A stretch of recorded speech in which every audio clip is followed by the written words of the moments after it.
اس لیے مکہ کے بچے بھی جب بڑوں کا یہ کام دیکھتے اور بڑوں کو یہ کام کرتا ہوا دیکھتے تو بچپن سے ہی ان کی تربیت ویسی ہوتی اور وہ ویسے ہی کام کرنا شروع کر دیتے. پھر جب مکہ والے آپ کو دیکھتے تو حیرت کرتے کہ حضور پاک صلی اللہ علیہ وسلم نہ اپنے دوستوں کے ساتھ ادھر ادھر پھرتے، نہ ان کے ساتھ کھیلتے، بلکہ اس بچپن کے زمانے میں بھی آپ اپنا وقت اس طرح گزار رہے ہیں جیسے بڑی عمر کے لوگ گزارتے ہیں. بڑوں کا ادب کرنا، احترام سے بات کرنا، عزت کرنا، چھوٹوں سے پیار اور شفقت سے پیش آنا، عورتوں کی عزت کرنا، غریبوں کی مدد کرنا، اس طرح آپ کا بچپن ہر برائی سے پاک گزرا، شرافت، نیک نامی اور بزرگی کے ساتھ گزرا. پھر آپ نے اسی عمر میں بکریاں چرانا شروع کر دی. جو لوگ چاہتے اپنی بکریاں آپ کے حوالے کر دیتے، آپ انہیں جنگل میں لے جاتے، وہاں دن بھر بکریاں چرتی اور آپ ان کی نگرانی فرمایا کرتے تھے. لوگ آپ کے اخلاق، آپ کی عادتوں کو دیکھتے اور آپ کی عمر کو دیکھتے تو انہیں بڑی حیرت ہوتی.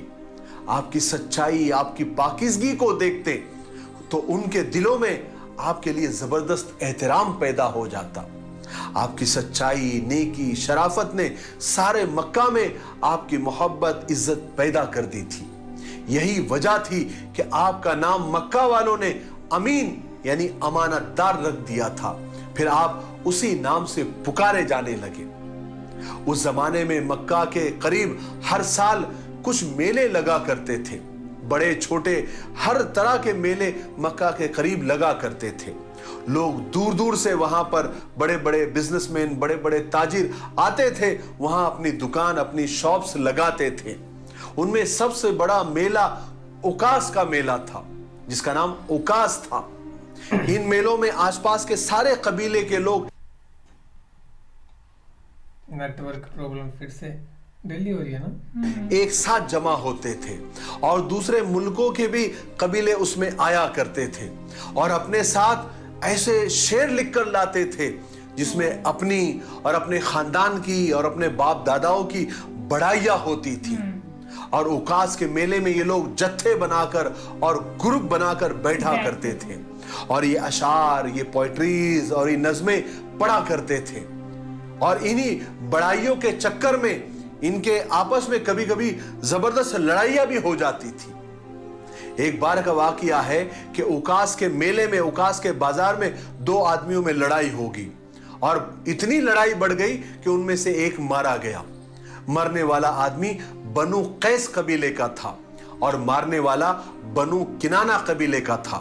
اب معاملہ اتنا بڑھ گیا کہ دونوں قبیلوں میں زبردست جنگ شروع ہو گئی.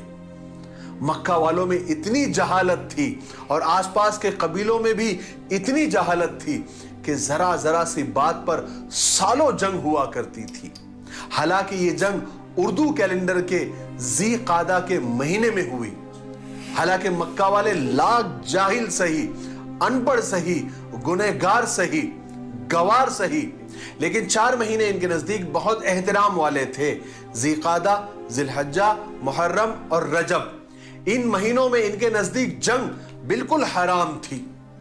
ان مہینوں میں بڑی بڑی جنگ رک جایا کرتی تھی، بلکہ روک دیا کرتے تھے. لیکن اس جنگ میں ان دونوں قبیلوں کو، بنو قیس اور بنو کنانہ کو، اتنا جوش آ گیا کہ انہوں نے اس محترم مہینے کا بھی خیال نہیں رکھا، جس سے سارے عربوں کو اور مکہ والوں کو بہت دکھ ہوا. یہاں تک کہ وہ دونوں قبیلوں کی جنگ بڑھتے بڑھتے اتنی بڑھ گئی کہ انہوں نے قریش پر بھی حملہ کر دیا، جس سے جو ہے قریش اور بھڑک گئے. انہوں نے پھر جنگ کی تیاریاں شروع کر دی اور اس جنگ کو مکہ کی ہسٹری میں اور مکہ کی تاریخ میں حرب فجار یعنی گناہوں اور بغاوت والی جنگ کا نام دیا گیا. اس وقت حضور پاک صلی اللہ علیہ وسلم بھی جوان ہو چکے تھے، اس لیے آپ کو بھی اس لڑائی میں شریک ہونا ضروری تھا. چنانچہ آپ بھی اس میدان جنگ میں تشریف لے گئے. اس جنگ میں آپ کے سارے چچا بھی شریک تھے. آپ صلی اللہ علیہ وسلم اس جنگ میں شریک ضرور ہوئے تھے، لیکن آپ نے لڑائی نہیں لڑی بلکہ صرف اپنے چاچاؤں کا ڈیفینس کیا, ان کی حفاظت کی. یہ پہلی جنگ تھی آپ صلی اللہ علیہ وسلم کی جس کا نام حرب فجار تھا, جس میں آپ صلی اللہ علیہ وسلم خود شریک ہوئے تھے. اسی طرح آپ کی جوانی کے زمانے میں ایک دوسرا اہم اور بڑا واقعہ ہوا جس کو حلف الفضول کہتے ہیں. اب حلف الفضول عربی کا اتنا گاڑا لفظ سن کر آپ گھبرائیے نہیں, میں آپ کو سمجھاتا ہوں کہ یہ حلف الفضول کیا ہے. یہ حلف الفضول ایک عہد نامہ, ایک ایگریمنٹ تھا جس میں سب مکہ والوں نے مل کر اور سارے قبیلوں نے مل کر قسم کھائی تھی اور اس پر مہر لگائی تھی, دستخط کی تھی کہ اب مکہ میں کسی پر ظلم ہوگا, اتیاچار ہوگا تو ہم نہیں سہیں گے. ہم مظلوم کا یعنی جس پر ظلم ہوا ہے اس کا ساتھ دیں گے. جب تک ظالم کو سزا نہ مل جائے ہم چین سے نہیں بیٹھیں گے. کیونکہ پانی اب سر سے اونچا ہو گیا تھا. لوگ باہر سے آ کر, دوسرے ملکوں سے آ کر اور دوسرے کی جگہ کے قبیلوں سے آ کر اس میلوں میں آ کر جنگیں شروع کر دیا کرتے تھے اور باہر سے آ کر مکہ والوں پر ظلم کر دیتے تھے. جیسے کہ ابھی بنو قیس اور کنانہ نے قریش پر ہی حملہ کر دیا. باہر سے آئے اور مکہ کے جو مشہور قبیلہ قریش پر ہی حملہ کر دیا. اس لیے یہ ایگریمنٹ اور یہ حلف نامہ بنانے کی ضرورت پیش آئی کہ ایک اتحاد, ایک اتفاق, ایک الائنس کر دیا گیا سب قبیلوں کے اندر کہ اب مکہ والوں پر ظلم ہوا تو برداشت نہیں کیا جائے گا. اور یہ ایگریمنٹ, یہ حلف نامہ ایک مکہ کے بڑے سردار عبداللہ بن جدعان تیمی کے گھر میں ہوا تھا. اس مجلس میں بڑے بڑے دگج اور سردار اور بڑے بڑے قبیلے اس میں موجود تھے, جیسے بنو ہاشم, بنو مطلب, بنو اسد, بنو زہرہ, بنو مرہ وغیرہ, سب اس میں سارے قبیلے اس میں شامل تھے. ان سب خاندانوں نے اور قبیلوں نے مل کر یہ ایگریمنٹ کیا تھا جس کا نام حلف الفضول رکھا تھا. مجھے امید ہے کہ آپ حلف الفضول کو سمجھ گئے ہوں گے. خود حضور پاک صلی اللہ علیہ وسلم بھی اس وقت اس حلف نامے میں اور ایگریمنٹ کے وقت شریک تھے اور اس وقت آپ کی عمر 20 سال سے بھی زیادہ ہو چکی تھی اور آپ اس ایگریمنٹ میں اس لیے شریک ہوئے تھے کہ یہ معاملہ مظلوموں کو اور مصیبت زدہ لوگوں کو انصاف دلانے کا اور ان کو مدد کرنے کا تھا, جو کہ آپ کا اصل جذبہ تھا, اصل کام تھا. کیونکہ آپ ہمیشہ غریبوں کی, مصیبت زدہ لوگوں کی مدد کیا کرتے تھے, ان کے دکھ درد میں کام آیا کرتے تھے. اس لیے آپ نے اس ایگریمنٹ, اس عہد نامے, اس حلف الفضول جس کا نام ہے, اس میں بڑھ چڑھ کر حصہ لیا تھا.